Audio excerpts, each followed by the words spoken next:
The Europa set of weapons are new in Beyond Light. There's some real gems in there. There's variety, including an auto rifle, machine gun, a new combat bow, plus many, many more. And today, I'm going to run through the best Europa weapons, plus the Godrolls you have to chase in Beyond Light. And if you like this video, don't forget to hit that subscribe button down below for all the latest Destiny 2 content and turn on notifications by hitting that bell. The Europa set of weapons, they're pretty easy to get hold of, so you can run through the campaign in Beyond Light or do missions from Variks to get them. However, which ones should you get? And then chase for specific roles, and which ones should you ignore? So today I'm going to help you with that question by ranking them all and let you know specifically about the curated roles and the PVE and PvP roles too. So let me know down in the comments your favourite Europa weapon and which role have you got in your loadout. So let's dive into the weapons and have a look in a little bit more detail. First up, we got Subzero Salvo, and this one is a legendary power rocket launcher, which is a precision frame, meaning the weapon fires a small auto-tracking missile. Missiles lock onto targets when aimed. So looking at these stats, we got 45 for stability, 47 for handling, 31 for reload speed, 53 for velocity, 65 for blast radius, and it's a 15 rounds per minute rocket launcher with one in the magazine. So the curated role comes with Ambitious Assassin, which overflows the magazine based on the number of rapid kills before reloading, and Demolitionist, where the kills with this weapon generate grenade energy. It also comes with Impact Casing for an increase in damage on hits, and Hard Launch, which increases the projectile speed, decreases the stability, and slightly decreases the blast radius. For PvP, Thresh and Killing Wind would be a good role, whereas PvE, Quick Draw and Cluster Bomb would be a decent role too. And the most popular role out there at the minute is Killing Wind and Chain Reaction. And to be honest, I can take it or leave it with rocket launchers. However, giving this one a go, I'd definitely pick it up and see what you think. I've got one with Cluster Bombs, and oh my goodness me, it absolutely tears through enemies. Next up, we got Coriolis Force, and this is a legendary energy fusion rifle. So it's an aggressive frame, meaning it's high damage and moderate charge time, and this one fires a horizontal volley. So looking at the stats, we've got 70 for impact, 40 for range, 43 for stability, 33 for handling, 41 for reload speed. It's a 660 charge time, and it's got 6 in the magazine. The curated role comes with Rangefinder for that increase in range, and Killing Wind, where final blows increase mobility, range and handling for a short duration.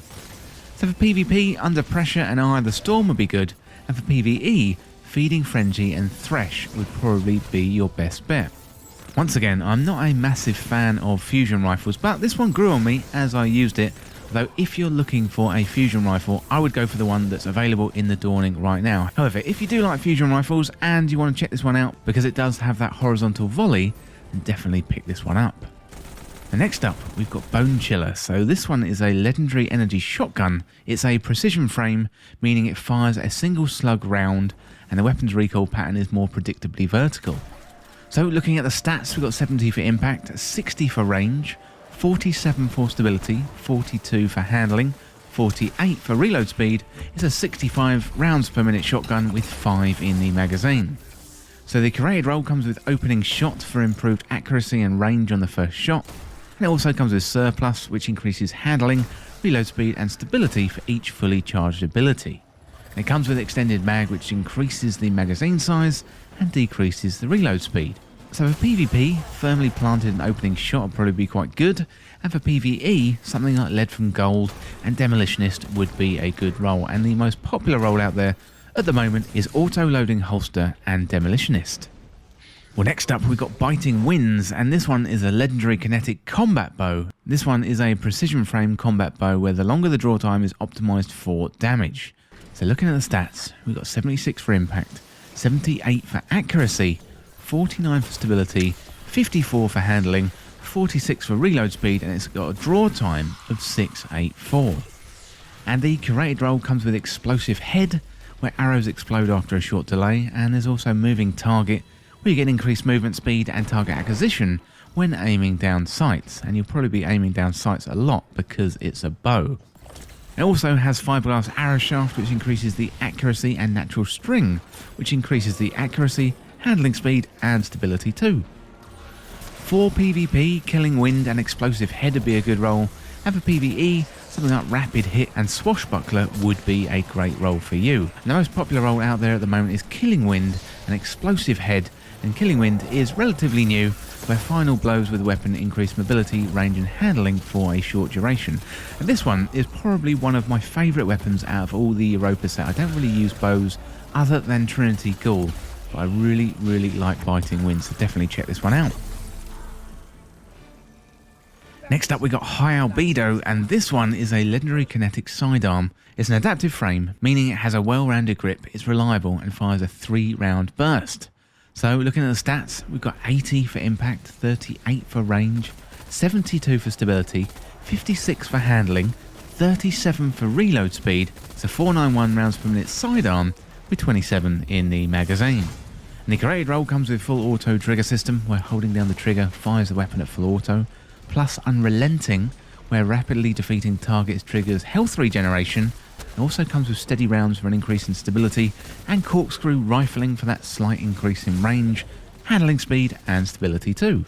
For PvE, full auto and Wellspring will be really good, and Wellspring is a new perk for us this season which generates ability energy, so it's similar to Demolitionist but divides amongst all abilities rather than just grenade abilities. So for PvP, Killing Wind and Snapshot Sights would probably be your best bet. Next up we've got Hailing Confusion, and this one is a legendary kinetic pulse rifle. It's an adaptive frame, meaning it's got a well-rounded grip, it's reliable and it's sturdy. So looking at the stats, we've got 29 for impact, 43 for range, 57 for stability, 47 for handling, 48 for reload speed. It's a 390 rounds per minute pulse rifle with 36 in the magazine. And the created role comes with Slideways, where partially sliding reloads the magazine and boosts handling and stability too. And it also comes with Demolitionist, Extended Mag and Polygonal Rifling for that increase in stability. For PvE, Surplus and Wellspring will be good, two very good new perks in Beyond Light. And for PvP, good old Quick Draw and Zen Moment, that would be a good role. Now I really like this pulse rifle, and it is a popular one amongst the community, so definitely pick this one up and give it a go. Next up we've got Thermal Erosion, and this one is a legendary power machine gun. It's a rapid fire frame, meaning it has deeper ammo reserves, slightly faster reload when the magazine is empty. Looking at the stats, it's got 25 for impact, 33 for range, 38 for stability, 39 for handling, 61 for reload speed. It's a 900 rounds per minute machine gun with 65 in the magazine. And the created role comes with small bore for that increase in range and stability, light mag for that increase in reload speed and a small increase in range, hip fire grip for that increase in accuracy, stability and precision when firing from the hip, and finally Demolitionist, where kills with the weapon grant grenade energy, and activating grenade energy reloads the magazine from reserves. So for PvP, Killing Wind, where final blows grant increased mobility, range and handling for a short duration, and dynamic sway reduction for that increase in accuracy and stability when holding down the trigger. So both of these perks would be good ones to look out for. PvE, Zen Moment, where damage with this weapon causes increased stability, and Demolitionist would be a good option, and currently the most popular role for this weapon has got Zen Moment and Wellspring out there, with Wellspring generating ability energy on kills. And finally today, my pick of the bunch, it's Arctic Haze, and it is a legendary energy auto rifle, rapid fire frame meaning deeper ammo reserves, and it deals solar damage. Slightly faster reload when the magazine is empty, and looking at the stats, we got 18 for impact, 32 for range, 53 for stability, 48 for handling, 53 for reload speed, 720 rounds per minute auto rifle with 51 in the magazine. And the curated role comes with Elemental Capacitor, where you get the increased stats based on the element. The Solar is reload speed, Void is stability, Arc is handling, and Genesis as well, whereby breaking combatant shield fills the magazine from reserves, and energy weapon regenerates ammo on hit when matching the damage type of the combatant shields. For PvP, Killing Wind and Elemental Capacitor would be a good role, and for PvE, Outlaw and Vorpal Weapon would be good. And this one can also roll with Thresh, and that is included in the most popular role out there at the moment. That is Killing Wind and Thresh is great because you get a small amount of super energy on kills. So in terms of getting all of these weapons, you can get Bone Chiller, Biting Winds, Hailing Confusion, Subzero Salvo from the Beyond Light campaign, and the others can be acquired through Empire Hunts and the targeted weapon missions from Variks. So once you open up Europa Explorer 1 on the sabotage menu for Variks, you have access to repeatable weapon missions.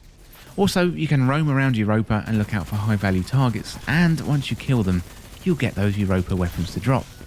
Well, that is it from my list for the Europa weapons, and let me know what you think of those Europa weapons down in the comments. And as I say, that is it for this guide for the best Europa weapons in Destiny 2 Beyond Light. And as always, thank you so much for watching. For more Destiny 2 content like this, hit that subscribe button down below and subscribe to This Week in Video Games. If you want to join the community, check out the Discord link in the description, or you can follow me on Twitter at TWIVG Podcast. If you enjoyed this video and found it useful, liking and sharing the video would really help me out. Otherwise, check out the other videos on the channel. Thanks again, and I'll see you on Europa.